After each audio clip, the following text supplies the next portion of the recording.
Thanks everyone for joining. And yeah, Wouter, go ahead. Why don't we start? Yeah, sure. You mentioned my name quite a few times already, but I'll say it once again. My name is Wouter. I'm working at Wattics EnergyCAP, as you see. Today, we're going to discuss why you need real-time analytics in 2023, because we believe that the moment is here. And we're going to try in the next hour to explain you why, with some pros and contrasts, with some examples. I'm not going to do that alone, though. So as you see, Anna is here as well. I'm going to let you introduce yourself, Anna. Thanks. My name is Anna Chituri. I'm Global Partnership Manager here at Wattics. I'm with Wattics for 5 years now. So all the content that you will be seeing, it's an essence of our experience and our talks with energy professionals, with energy auditors, energy engineers, sustainability managers, their opinions, and kind of pains they have shared with us, like a kind of therapy session type of pains, and something that as an essence out of all those conversations and how we can help you today. So regarding Wattics and EnergyCAP, right? Who we are in general. I don't know if you know us for a long time or you're familiar more with EnergyCAP or with Wattics name. So you can see that EnergyCAP as a company has 3 pillars and 3 products. So one of them would be Carbon Hub, which was launched recently, and it's financial grade greenhouse gas accounting. So that's a type of platform that will help with scope 1, 2, and 3 sustainability reporting. Then we have the EnergyCAP platform, and which is portfolio level energy and sustainability reporting that helps to manage utility bills and data from utility bills. And then Wattics as an EnergyCAP solution, we work with real-time energy and sustainability analytics. So real-time energy, it means when we have interval data, when we have access to information from smart meters or some other smart devices for consumption for every 15, 30 minutes, let's say, or 5 minutes, or every minute, depend what you have. And this is where our solution comes in. So today we will be focusing on perspective of Wattics and on real-time data. Thank you, Anna, for the introduction. I'm going to take you quickly through the agenda of today. We have 6 topics for you. We're going to start with explaining why we chose for this title. So why do you need real-time data now? We're going to compare this approach with the use of spreadsheets, because we've seen from customers in the past that that is still a widely used tool. And there are some pros, but still a lot of contrasts for this approach. So we're going to compare both and see what the future approach for you could be. Then, since we're going to talk about energy management platforms, I think it's important to also define what is actually a state-of-the-art platform here, which technological developments are necessary to actually be future-proof in your solution that is going to be applied in your company. The 4th topic is going to be collect and connect, as we call it. So your data sources may be variable with time, but also in kind of data that you're collecting, and also the time interval will be different. So how to combine all those sources into the same platform and visualize something that is actionable for you. The 5th topic is the time is now. Why? We're going to discuss there about which types of support you can get, or maybe in the future, which fines there will be for companies that are not following regulations or do not take actions to save energy or be as green as possible. That's also an important topic nowadays. And then finally, we're going to tell you why our platform, Wattics, could be an answer to everything that we have discussed today. So it's going to be a general approach throughout the entire hour. In the end, we're going to end with a quick demo of what the Wattics platform looks like and why we believe it would be a good solution that is future-proof, as we would like to call it here. So the first topic, why real-time? We want to let you know what type of information you might be missing out on if you're not going for real-time monitoring. And real-time is quite a broad perspective, so it doesn't have to be smart meters, as we're going to show you. There are different approaches to have something in real time and to analyze it on a platform like ours. I'm going to give the word back to you, Anna. Yeah, thanks for the intro. So basically, let us start from why do we need to go into real time? So the first thing that I want to mention that utility bills, it's a great source of information, but they do come in late and they are quite generalized. So when you have real-time information, when you have consumption for every half an hour, for every day, you can have direct alerts for extraordinary peaks. You can also spot out-of-hours inefficiencies. And obviously, when you have utility bills, you can't do that. As well, it's something that will allow you to optimize heavy consuming equipment or areas, which also leads to possibility to have an immediate response to overconsumption. That's actually a very important one that you state there, this immediate response. And I like this in particular because it actually summarizes all the ones that you mentioned in the beginning.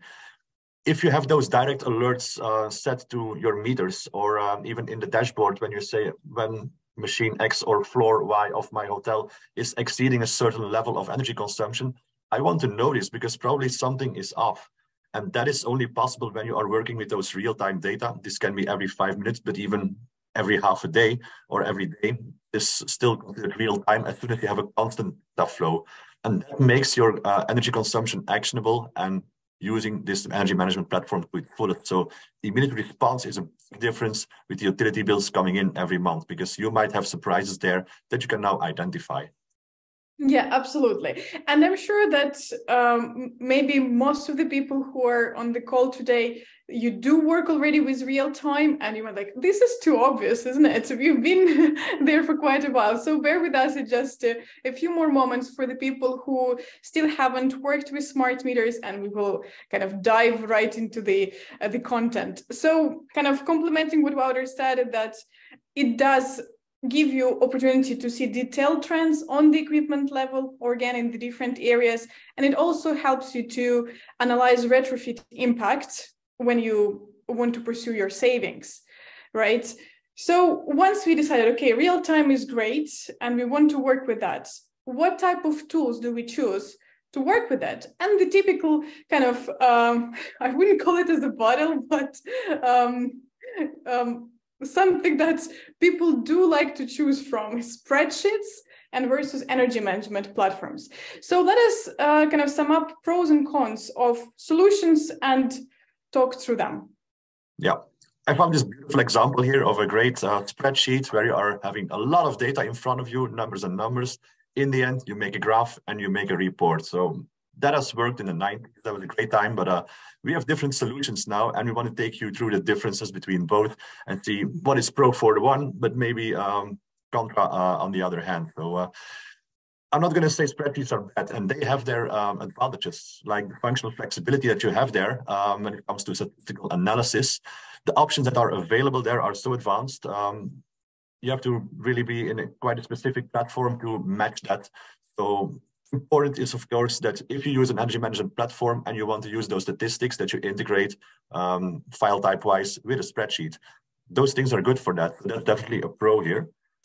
If used well and you use the same graphs over and over again, you change the data, you can save some time here. So we have to mention that as well. And the last one, not unimportant, it's virtually free because you have open source examples of spreadsheets that you can use with quite some good statistics in there. So definitely we understand why people come from the spreadsheets and are having a hard time losing it, because you're used to that and you still want your quality data to be analyzed. Yeah. And actually, I'm very curious about how many people who present on the webinar today work with Excel spreadsheets or any other spreadsheets right now, or have worked before.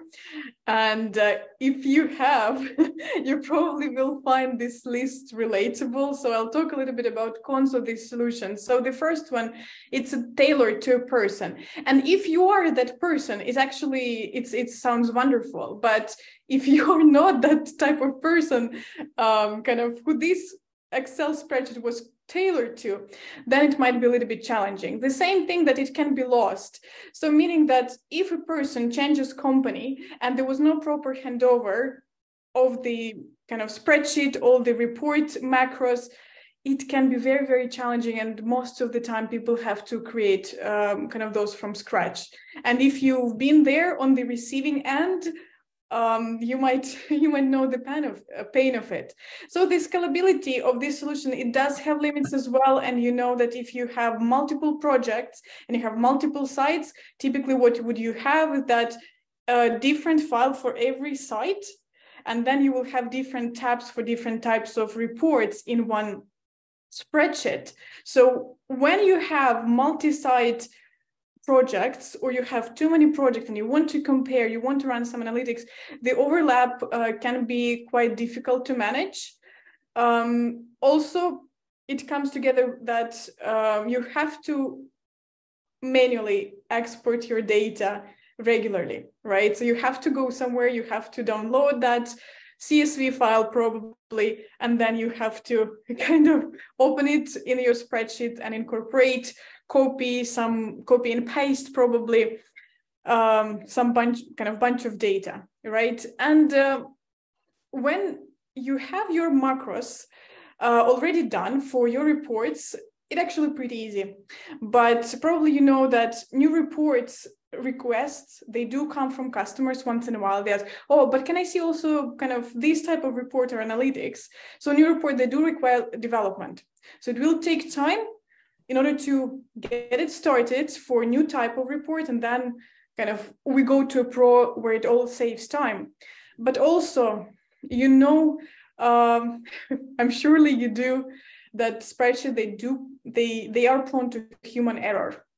Yeah, and that's a very important one here that you state there, the human error. And you can really take it back to the scalability. If you have different projects on different locations, different sheets for every time, every year maybe. Now even think about working together and start versioning with those files. So for example, version 1, 2, 3 people want to work on something and they all make changes. I don't want to see that folder with all those files in it. And what is my latest version? What's the status that we are in now? So an error definitely is a very important one. And those errors get in there, but often they don't get out. Yeah, true. So, I mean, you can see there are a few other points there about limited cooperation and also lack of transparency for customers.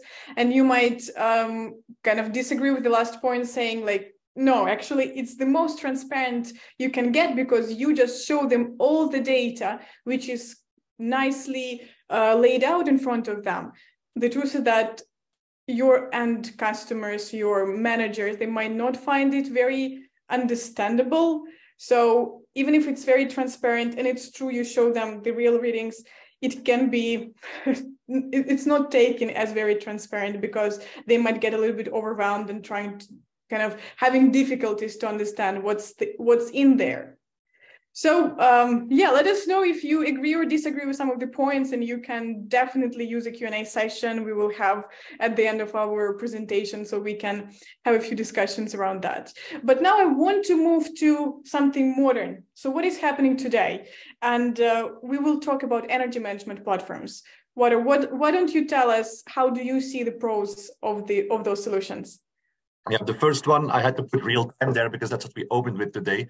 I'm not going to repeat what we said there, but real-time data really make a difference with spreadsheets that you have to manually still create. And that's the second point here. We have automatic data exports if you work with energy management platforms.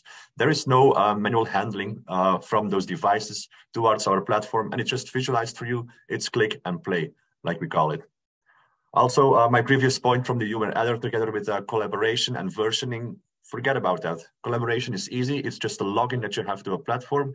You want to visualize something simultaneously with your coworker, not a problem because you're all in the same platform and you work in your separate environment. While in a spreadsheet, even if you work online in the same one, you will see what the other one is doing and you cannot make changes simultaneously to the same thing. So whatever you want to analyze, it's possible in parallel to very easy collaboration options that you have here. Of course, your data are always up to date because a data stream comes in and we have no versioning here. So whatever the time interval is, if it's a daily utility data that you upload or it's a smart meter that is sending data directly, you will have the most up-to-date version every time that you open the platform. It's not like a new download or new values to be entered here. Also, the amount of submeters or sites or projects, we don't care about that. It's a list that you have on your energy management platform, and you have to be able to toggle between every site that you have or make analysis in time on an earlier date. So the amount of data is not going to give you a huge file or a separation in different files that you have to open and close every time you want to look at something else. And that is, of course, saving you a lot of time. With those repetitive tasks that you want to make. It's easy on an energy management platform to make some kind of workflow or templates for reporting. It's just a click away and you download a new up-to-date report for yourself, or you share it with someone else. 100%, 100%. And just kind of on the previous slide, I just wanted to comment on the last two points, that you would have ready-made reports, graphs, and analytics. And also energy management platform makes a great added value proposition for your customers. And this is very important. We will talk about it later in the section, why now? Why in 2023 we have to look into that? But please do kind of pinpoint this very important item, okay? But there are still cons of energy management platforms as well. And the one that we could think of, it would be having learning time when you switch to such solutions.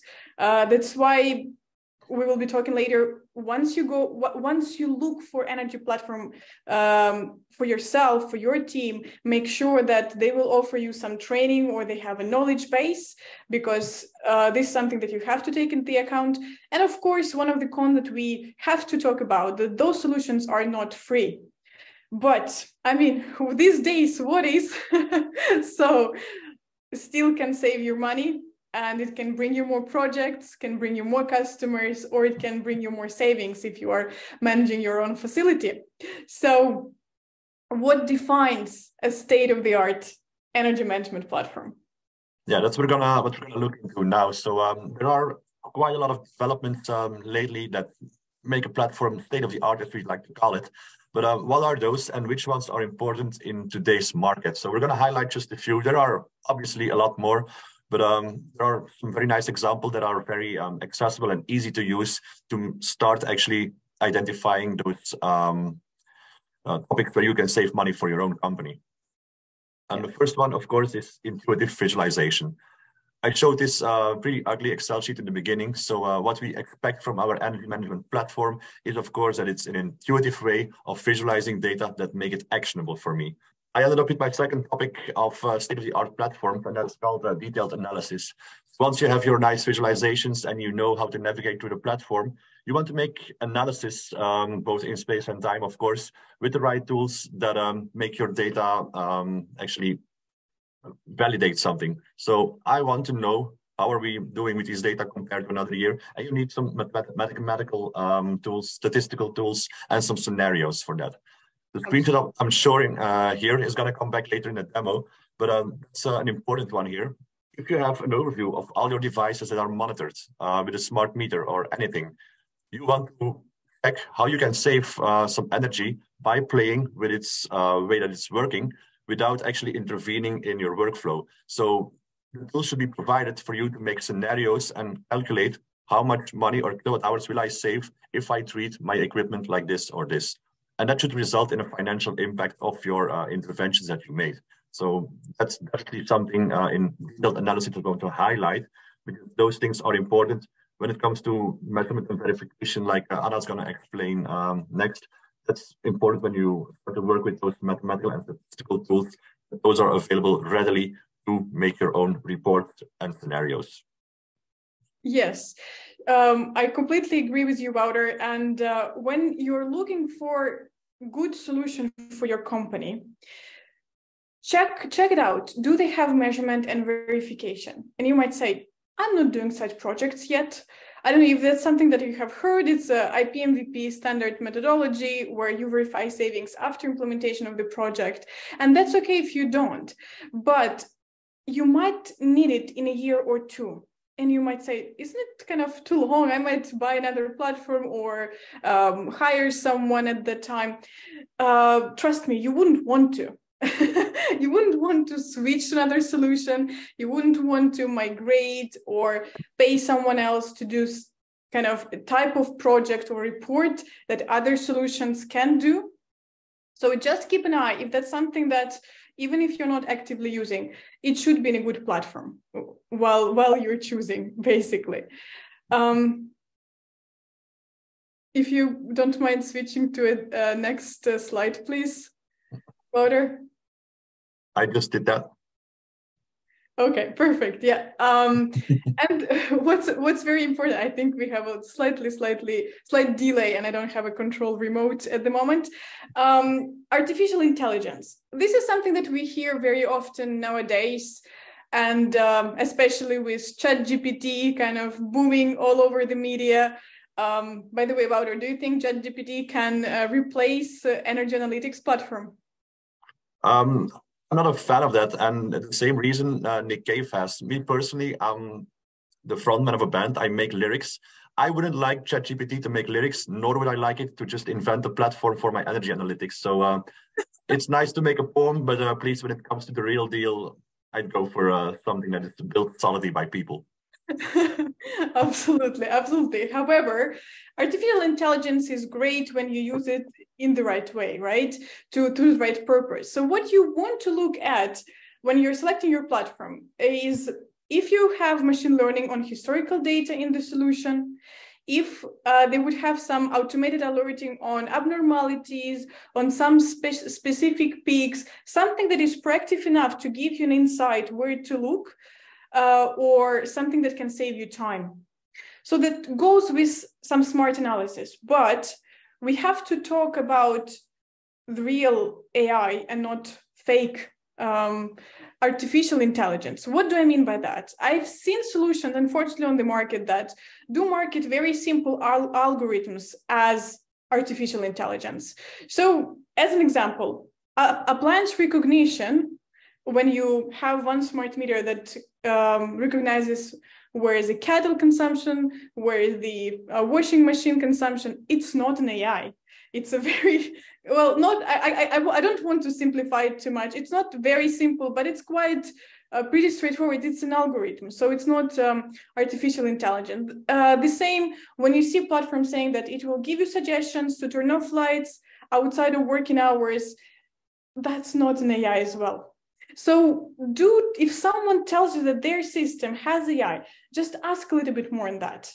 Investigate. You don't want to kind of just, get into this trap.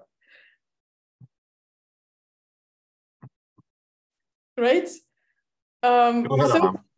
Yeah, thanks. So regarding the scalability, what good systems should be able to? They should grow with your business, and they should support independent and fast new project launch. What does it mean? When you can start with just one facility, and you must say, or with one type of report, you might be not looking into CO2 yet, or you might be having just one site, or just one project, or just one production line, whatever the case is. You might want to look in something that can be expanded in the future and that can grow with your business. You have to be positive and think, okay, my business will be successful, or my project will be successful. So again, coming to the back point, you don't want to migrate from one platform to another. So look into the expandability. How do you check it? Ask about how new project creation goes on within the platform. Is it something that you can do independently? Is it something that you have to request from support team and wait for a couple of weeks before it is implemented?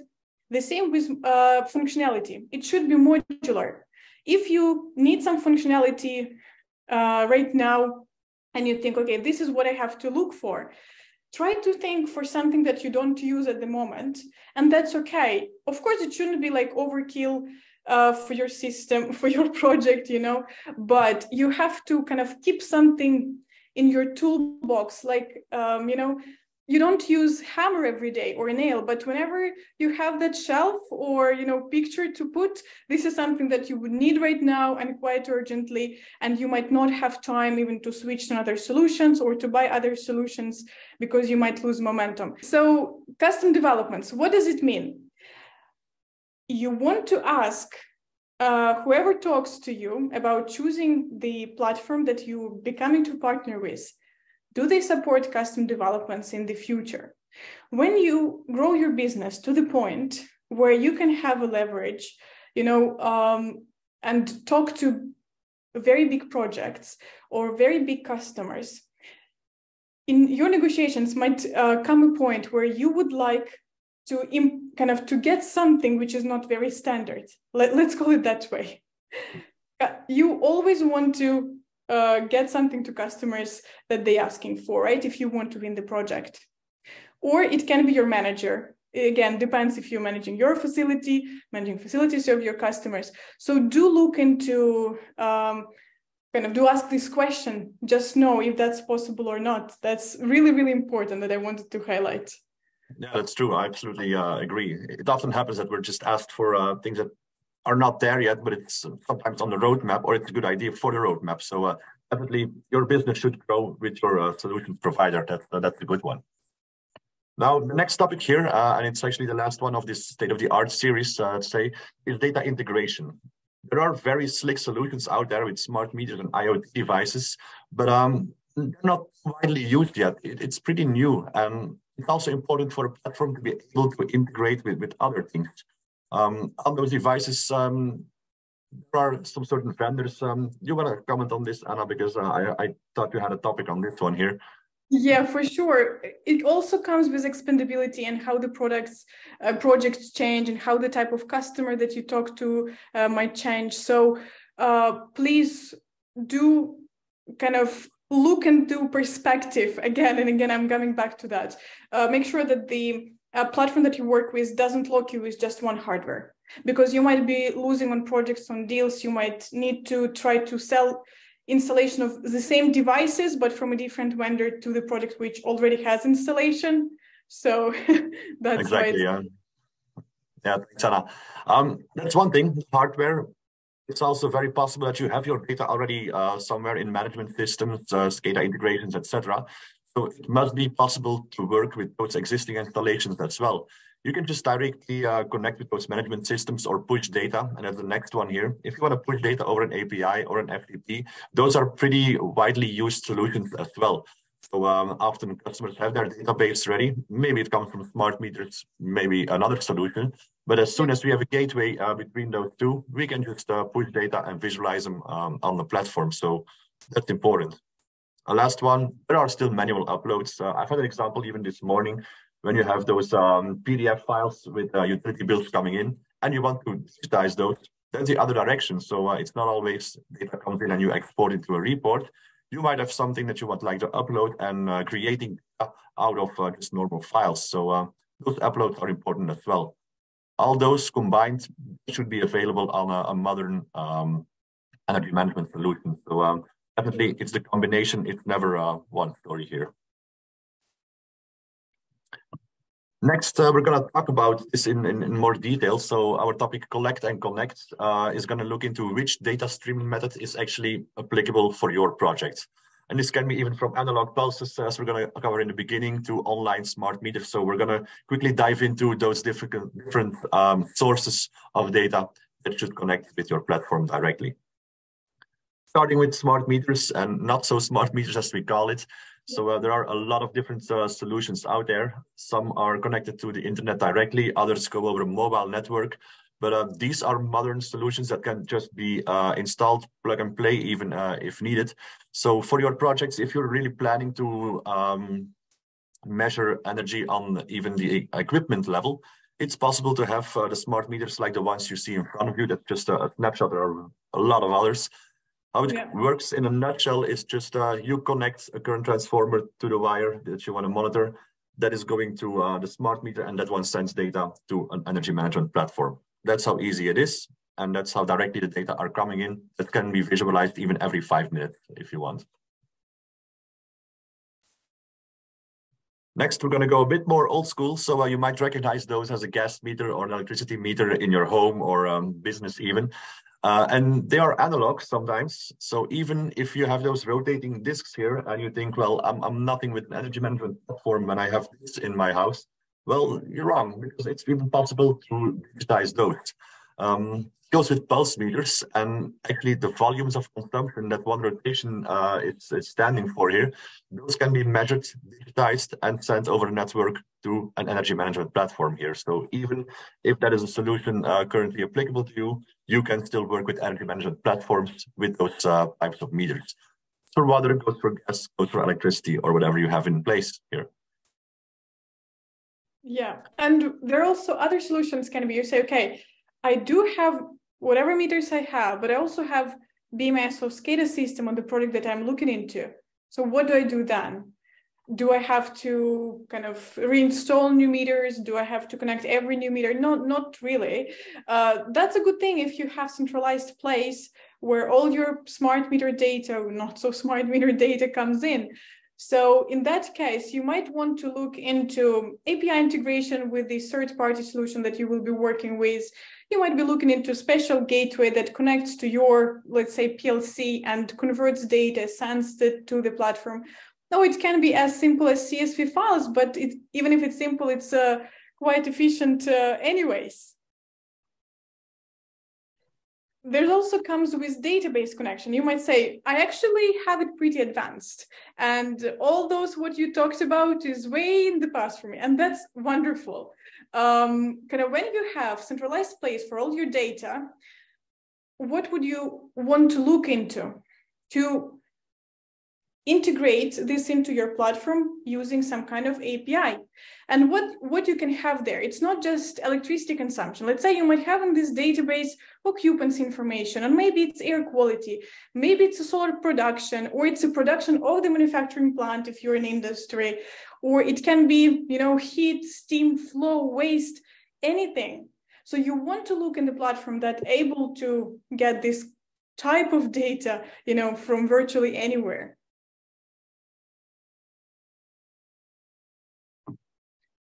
And now we are coming to one of the important parts. We saved it a little bit to the second half. I won't say to the end, but second half of our presentation. The time is now. Why? Why we are talking about 2023 and right now? Yeah, and we actually recently had quite some examples why the time is now. So you see the bullet points here already. You might have some resource crisis here. We're speaking now to people all over the world, but I'm speaking for Europe, the examples that I've seen here lately. If suddenly someone decides to not deliver gas, that doesn't only have implications for your gas prices, but also for the electricity and also for the things you're going to buy in a store. So everything is connected here due to political influence. And that is something that is pretty hard to predict, if not impossible. This will all generate price fluctuations and might give you surprises at the end when you get your bill. Now, if you have your own management platform and you know where are my big consumers and what can I expect because I'm having everything monitored here, those surprises will be a lot less disturbing for you at the end because maybe you find some ways to intervene and define those high consumers, do something about it when you are in hard political times, let's say. So flatten out the unpleasant surprises at the end. An energy management platform is giving you actually a prediction of what your bill might look like in the future, and also a sort of protection against those surprises because you can act directly, as we have covered in the beginning. Yeah. Last two topics, like underdeveloped utility networks, is also something that is not only for third world countries. Nowadays, if I speak for myself here in Belgium, we are not ready for all those electrical cars coming up. If suddenly everyone would start driving an electrical car, there is no infrastructure ready for that. So although technology grows pretty fast, infrastructure has to follow. So message here is actually the more you know about your own consumption, the more you can predict about the behavior of the entire plant. And the load of the utility infrastructure is going to be known in advance or can be mitigated through a data source like an energy management platform here. That's the message of an unpredictable market and actually how to work with that or be harnessed against those impacts here. Yeah, and utility networks, even though they are undeveloped and it's none of your fault or our fault, they still create some charges like on peak demand and implement in countries that it was never had issue like that and charge end consumers for that, right? So we want to avoid kind of those extra charges, and that's why it's important to look into that now more than ever. Exactly, yeah. That brings us, of course, to the next one, carbon footprint. It's a pretty important topic since already early 2000s, but only now we see some reasonable measures taking place. Local legislations and regulations are often going to help you nowadays when you want to invest in energy audits or becoming a green producer yourself, or starting with energy management. And that is often a part of grants and incentives given by local governments. So please, wherever you are, check what is available for you. If you don't act now, it might be that in the future you might be punished for not applying those techniques. So we've seen it happen here locally as well. So that's why we make a topic out of it. It's with general public awareness. And of course, then I truly believe climate change is a thing. Anna, I believe you do as well. Yeah. Well, that's my kind of favorite topic on a professional and personal level, and that comes along with general public awareness. I mean, climate change is still there, but with the help of all the conversations around it, general public knows about them, right? Know about those changes. They know about some legislation that's coming in. So why it is important for now? I mean, we know about climate change for the past few decades, right? So this creates kind of on a general public level, right? So we all at home, we just father, mother, brother, or just, a person who kind of hangs out free time whenever they want. But we do know about certain things that we want to bring in our business. So what does it mean? So if you go to the next slide, it creates kind of trends-driven demands. What does it mean? First of all, customers look for modern solutions. And for example, let's imagine you're maybe you are a business owner, or if you are working for your customer, let's imagine you are a business owner, but at home you have a solar panel on the rooftop, and you know that you have a really nice platform like a web app or maybe a mobile app to see how much it produced, and you can access this information. So if I have it at home, why can't I have it in my business? And this kind of what we can hear more and more often, that customers, they do look for modern solutions, they want to access data that they own. And until it becomes a must-have, and we are very close to this moment, you have time to create a unique differentiator. And that was the reference earlier in the presentation that I have, that for now, it can be unique differentiator. Very soon, it will be just something that you have to have. It's just something without it, you can't make up more projects. So let us look into how you can, pursue this and explain to your customers. So as Wouter mentioned already, there are national and international support projects exist. And you can see we've gathered a few options on this and next slide, where you can make your customers aware of them. You can help them to say, okay, it might be looking new for you right now, but there are already legislations, there are already support projects. Why don't you take advantage of that, right?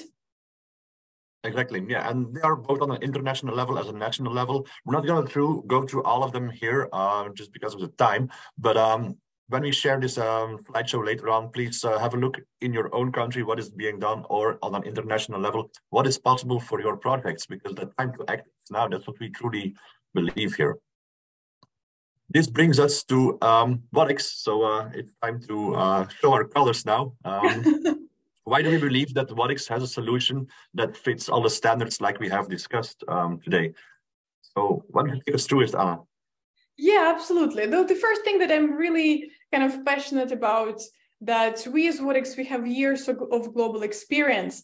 First of all, we have a product which is already 11 years in development. So it means you have a stable product, and we fixed lots of bugs that new platforms haven't even found. So that's a good thing about it. I mean, and you might kind of, as for 11 years for regular companies, not that old, you might say, but for a real-time analytics platform, we consider it like a granddad here, but very modern one, okay?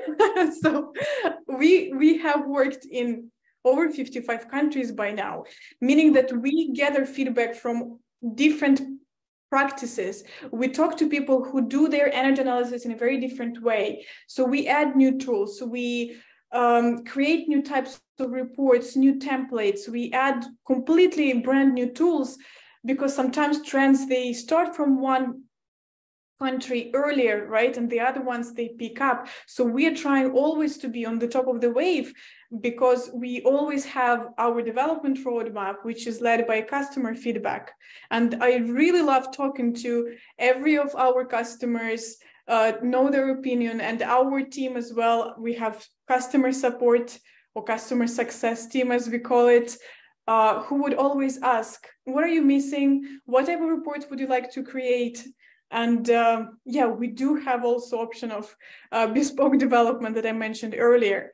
So we do adopt different practices, and we release those tools every quarter. So when I try to kind of say that we are modern solution, it's not like something, or we, I don't know, improved one type of icon in a year. No, that's definitely, you can go on our website and you can check the history of our updates. Like, what tools do we bring? We kind of investing a lot of our energy and passion into making this solution, you know, as modern as possible. And I purely love this image on this slide, that we definitely know a thing or two because we have seen a thing or two. Yeah, and the last thing, of course, whenever we ask customers, so why do you like working with Wattics? Something that always comes back is the support that we give. We do monthly check-ins with our customers just to see how they are using the platform and how can we help them get better. If there is any issue, we are immediate responders. So I'm not going to take you through all those comments here, but know that the support is quite unique in the market, what we offer for our customers to be actually the leaders in energy management here. Absolutely. And oh, sorry, go on. No, sorry, I was finishing off here. Go ahead. Just wanted to say that support is important. And even if you think that you wouldn't need much support later on, that's fine. The truth is that with support, you can make your project more efficient, faster. You know, that's why we don't consider ourselves just as a software vendor. We always go on a journey together, journey to save energy. You know, and this requires collaboration, and this is where a support team comes into place. Exactly. That's a lot of talking. So now let's just show them what we got, right? You see on the screen right now, it's one of the tools of Wattics, and we just want to show you that it is flexible enough to have access to information on a very detailed level. If you go on to look at some submeter, some area, you want to look at every 5-minute data, you might want to change kind of your time period that you're looking at. Like in this case, I'm just switching around. You might also want to look into the top level of your energy consumption. Let's say I want to go and switch to yearly view, and I want to look at cost or CO2 emissions, or I might want to look just purely at kilowatt hours. That's your choice. You might want to compare it with another year. So, I mean, in 2023, we don't have much data yet. So let's check how we can look at 2021 versus 22 on the screen. The idea to have an interactive tool, and you are in control of what type of report you want based on who do you report to, or kind of what type of user you are. Are you a sustainability manager? Are you energy engineer? Do you want to look at power quality? That's basically for you to look into. You know, you can see all those controls on the top if you want to switch different kind of visualizations, if you want to add KPI, if you want to add weather information to basically as a KPI to your analysis, to your report, you can do that. So as well, if we are thinking of having month-to-month rolling report and compare one period to another, or we want to kind of do different overlays with another equipment, another site, that's all available to you. So it's just a kind of quick show of how interactive that is, right? And we also have a tool that Wouter talked about before, which allows you to build different scenarios, for example. Yeah, that's this one that I showed here. So I'm going to 1 minute, and then we're going to go to Q&A because we're almost nearing the end of our webinar here. Yeah. I was showing this one here, and what I want to do here is just show you how this scenario builder works. Normally, everything is working all the time like this, and that is how you operate. What is possible here in this tool is just make your own scenarios. So on the top, I can say, what if I use this effluent area not during the night like we do during the day? And I can put something in standby. This is just virtually that I can play with all my data and create scenarios to find ways to save money. For example, during this period, I'm only going to use it for 60% or 50%. I save this, and it's immediately going to tell me how much energy you would save if you are putting some devices in standby overnight or completely shut them up. That is how you actually make your own local internal business cases and immediately see, okay, this is for me a game changer. I'm going to try to play with this equipment because those are my highest consumers. If I do something with the working hours, there is my solution and here is my return. It's just my favorite tool. I wanted to show this. Thank you, Anna. Yeah, no, I see that we have minutes like left, so I think it's a good time to go to Q&A now and then see what questions you would have. Yeah, absolutely. So please do write your questions in Q&A session. We will go through them. And this was just a very quick teaser of a demo. Obviously, you've seen there's so many icons. So if you are interested to know more about how Wattics solution actually can help to your project, can help your business needs specifically, please do book a demo. You can you will have a link, or you can scan this barcode right now. You can go just on wattics.com and just click a button, book a demo.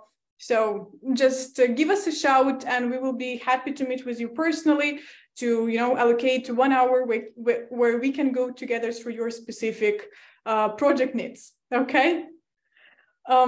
Yeah, so how are we doing with questions? So let me check it out, Wouter. Okay. I'm going to stop sharing it because I can't see those questions when I'm sharing. So let me quickly go here. If anyone has a question, the chats are open now, so you're free to post whatever you would like to ask. I see some things coming in here. Yeah. How does the Wattics submeter data integrate with utility meters on the organization tree? Yeah, I'll open that again for you and show you. Sure. Catherine, just to kind of start answering your question, basically you can group your submeters, and all your submeters can be grouped into a summary, right? So we have 2 types of meters. And the summary can be what we call virtual meter. So let's say you imagine you have 5 different submeters, and then you want to know the summary of them, but you don't have the utility meter, and that's fine. So you will just have a summary. In your case, if you have utility meter installed, this is what is called the live meter group. So those, as you can see here on the left-hand side, effluent area, it can be, let's imagine that is your utility meter. And all these submeters that you can see, the 6 of them in the group, those would be submeters that sending data separately. Yeah, you can show them one by one, for example, if you're interested in this specific device, or even if you have submeters installed on different devices, you can select them all here and then compare them with the ranking chart. Yeah. There you go. So on a submeter level, you have quite some options to play with your specific devices. If you don't have those, you can always have your utility data on the project level here or the site level. So they work together in the ways of having another level of detail, but not necessary to monitor your own buildings. Yeah, correct. Well, thanks, Wouter, for showing that. We have actually quite a few questions coming in. So let us, and we have just a few minutes before we should finish up. So let me go through some of them. So we have a few questions from Harold, and thanks a lot for kind of being active. So the first question is, in a white label situation, customers logging into the Wattics dashboard, can it be done through my own domain? Yes, it can. There would be no wattics.com on it. And this is what we call full white labeled offer. It's done quite simple with DNS settings, and you can choose any basically URL address that you own for that. And the next question from Harold, that also, can you upload and update historical data point for specific data logging device? Let's say I have 2 years worth of data. You certainly can. From 1971, if you have data. Before that, unfortunately, we can't accept due to some unexplainable limitations of software development, but it should be covered. I think 71 will do in most cases. Yeah, yeah, it's 50 years now. So kind of the short answer is yes, you definitely can upload your data. It can be any granularity as well. If it is 5-minute data, or if it is once a month or once a day, whatever you have, please do upload. We always kind of encourage our partners to do that. And the last question from Harold is, can Wattics assist in REST API configurations or in custom development cases? Excellent questions. And I love that Harold asked that, because I suggested to ask about custom developments. Yes, we do. We do estimations based project by project based estimations, where we evaluate your requirements. We can look into adding new functionality, or we can do a new integration with third-party solution using their RESTful API. Also, we have our own RESTful API where you can push your data from third-party solutions, so it goes both ways. In that case, we also do assist in that. We have an amazing documentation, GitHub libraries to reuse, so 100%. Yeah, want to pick one more? I think we have time for one more question. I see 2 more, so let's quickly go through them, and I will ask, and I'm sure the next one you love. So the person asks, hi, are those flexible dynamic dashboards or static dashboards in the app as an end customer? So I understand the question is if those are dynamic or static dashboards for the end customer when they log in. Something that Wouter showed you we can still see on the screen. Those are dynamic dashboards that you can have access to rolling data. Every time you receive a new reading on the dashboard, it will be updated. So as an end customer, they will see pretty much same interface, but with limited functionality, obviously, and with access only to their data. So we also do have static dashboard if you need them. We call them favorite charts. So if you choose to select a specific time frame and to have it kind of forever in the dashboard, it is also possible. But yes, it is dynamic. And the last question for today is from Sid. They ask, do you have a device application for iOS and Android allowing use on mobile or tablet devices for mobility? That's a good question. And the answer is no, we do not have a standalone app, but that's not a bad thing. I will explain why. Wattics can be used on mobile web browser, so you can use it on a mobile phone or on a tablet. But why typically would you ask about mobile app?